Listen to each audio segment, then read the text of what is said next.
In today's video, I'm going to teach you how to create a group in Gmail and send a group email to your contacts. Whether you're managing a project, planning an event, or just staying in touch with a group of friends, this skill is super useful for keeping everyone in the loop efficiently.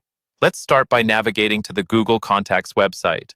Open up your web browser and log in to your Google account if you're not already signed in.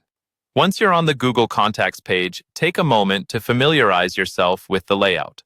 On the left side, you'll notice an array of options and contacts listed down the middle. This is your hub for managing your Gmail contacts. Now, to create a group, which Google refers to as a label, look to the sidebar on the left. You'll see an option labeled Create Label. Go ahead and click that. A small window will pop up, prompting you to name your label. Choose a clear and descriptive name that represents your group, like Project Team or Book Club. Once you've decided on a name, hit the Save button. With your new label created, it's time to add contacts to this group.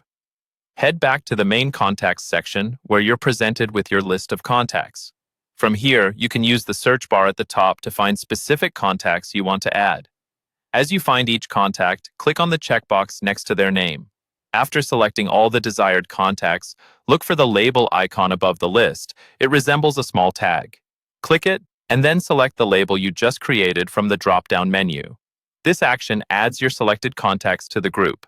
Now that your group is set up, let's compose an email to send to everyone in this group. Head over to Gmail and click on the Compose button to begin a new email.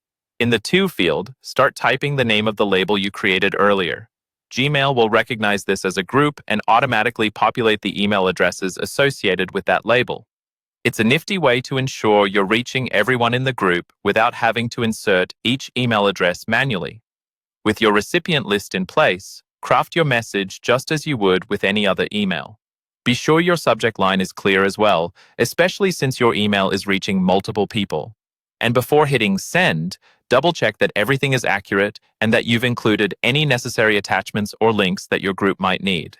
And there you have it, a streamlined way to communicate with multiple contacts in Gmail through the use of groups or labels. This method saves you time and ensures accurate communication with your intended audience, keeping everyone informed and connected with just a few clicks. Hopefully, this guide has been helpful in enhancing your Gmail management skills, making your email interactions smoother and more efficient.